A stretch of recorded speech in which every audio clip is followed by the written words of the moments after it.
Ceux qui peuvent s'asseoir, s'assoient. Au nom du Père et du Fils et du Saint-Esprit. Amen. Frères et sœurs en Christ, en ce dimanche, nous sommes encore dans la période pascale. Nous nous dirigeons doucement vers l'Ascension, puis vers la Pentecôte. Et nous avons au-delà du miracle de la résurrection de notre Dieu et Sauveur Jésus-Christ, de ce mystère extraordinaire, nous avons un certain nombre de choses qui nous éclairent sur notre vie de chrétien. Dimanche dernier encore, je crois que c'était la Samaritaine, et là aujourd'hui nous venons d'entendre l'évangile de Jean sur le paralysé de Bethesda. Et je crois qu'il est intéressant que nous essayons de nous interroger sur ce que nous disent véritablement ces évangiles dimanche après dimanche et mois après mois, année après année. Nous savons que nous avons besoin de creuser toujours plus profond pour véritablement être éclairés à l'intérieur. Que nous dit cet évangile d'aujourd'hui sur ce paralysé? Alors ce paralysé, on sait qu'il est paralysé depuis très longtemps, 38 ans je crois. Il y a là une source miraculeuse. Un ange vient, parfois, de façon absolument aléatoire, semble-t-il, et le premier qui est mis dans l'eau, qui jaillit de la source à ce moment-là, est guéri. Vous vous rendez compte qu'à une époque où la CMU, la sécurité sociale, la protection universelle, que sais-je, n'existe pas, et la médecine dans ces régions-là, sans doute, est extrêmement précaire, même s'il y a eu de grands médecins dans l'Antiquité, eh bien, effectivement, lorsqu'on est atteint de maladie, mais aussi d'une infirmité aussi terrible que celle de la paralysie, eh bien, on est dans le désespoir le plus profond. On est dans le désespoir le plus profond à un double titre, en fait. D'abord parce qu'on porte les symptômes de notre mal, mais aussi parce qu'on associe toujours ces maladies à des choses qui se sont produites dans la généalogie de la famille. Sûrement, il y a eu quelqu'un qui a fait des choses pas bien, et c'est Dieu qui nous punit. Et vous comprenez bien qu'à partir de ce moment-là, le regard des gens que portent les gens sur nous lorsque nous sommes dans cette situation n'est pas vraiment le même que celui devant un noble ou devant quelqu'un qui attire l'attention à minima pour sa richesse peut-être, pour sa réussite, que sais-je. En relisant hier soir cet évangile, et en préparant l'homélie de ce matin, je me disais, mais est-ce que c'est pas moi qui, au moins à un moment de ma vie, était ce paralysé-là? Était celui qui n'arrivait pas à s'approcher de la source jaillissante qui allait me guérir? Je me demande, mais il y a certainement eu des moments où c'était comme ça.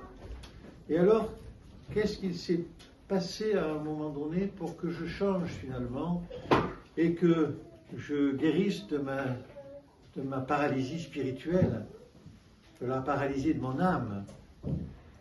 Eh bien, il y a des rencontres que nous faisons, des moments particuliers, des fois simplement pénétrer dans une église et avoir le sentiment que, ben oui, c'est ici, là, maintenant, que le Seigneur habite, et moi j'ai envie de vivre avec lui.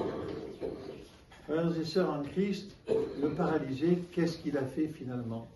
Eh bien, il a eu la foi, il a eu la confiance, et il s'est laissé aller dans les bras du Seigneur, ne sachant pas très bien finalement ce qui allait lui arriver, mais le Seigneur, lui, savait fort bien, et le Seigneur le guérit.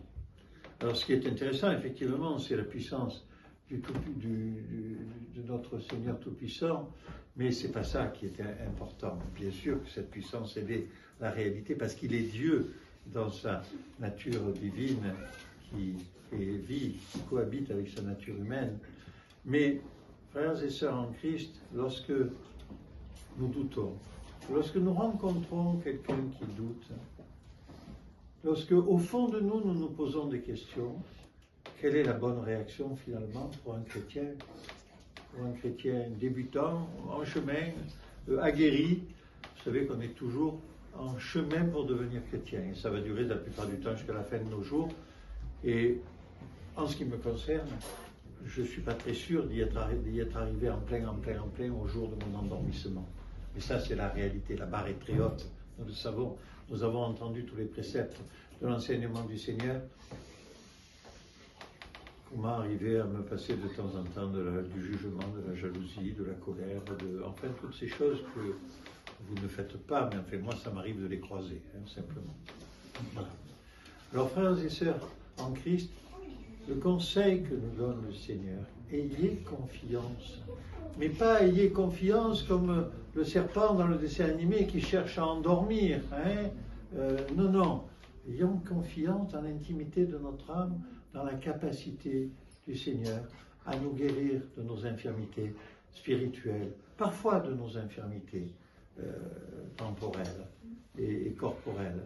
Et puis, lorsque nous sommes avec quelqu'un qui chemine, et vous êtes nombreux dans cette Église à être catéchumènes plus ou moins déclarés, enfin qui êtes sur le chemin de peut-être vous approcher de l'orthodoxie, de la tradition première de l'Église, eh bien, le conseil qu'on doit donner, laisse le Seigneur habiter en toi, aie confiance. Et nous-mêmes, quand nous sommes dans le doute, Seigneur, Jésus-Christ, Fils de Dieu, aie pitié de moi, pécheur. Seigneur, je te parle parce que je ne suis pas sûr, parce que je ne suis pas fort dans la décision que je dois prendre, dans ce que je dois vivre. Et je te demande de m'éclairer. Et nous allons tous être des paralytiques guéris, comme l'était celui de Bethesda. Frères et sœurs en Christ, c'est ça que nous enseigne le Seigneur. C'est ça que nous enseignent les paroles de l'Évangile. Comment nous allons changer pour devenir d'autres personnes que celles que nous sommes, c'est-à-dire que celles qui sont simplement guidées par leur nature humaine et avec, effectivement, les faiblesses de cette nature humaine. Et nous ne le ferons pas pour être meilleurs que les autres, non, simplement parce que nous accepterons de recevoir l'amour du Seigneur et de lui donner le nôtre en chantant la gloire du Père, du Fils et du Saint-Esprit. Amen. Le Christ est ressuscité. Amen.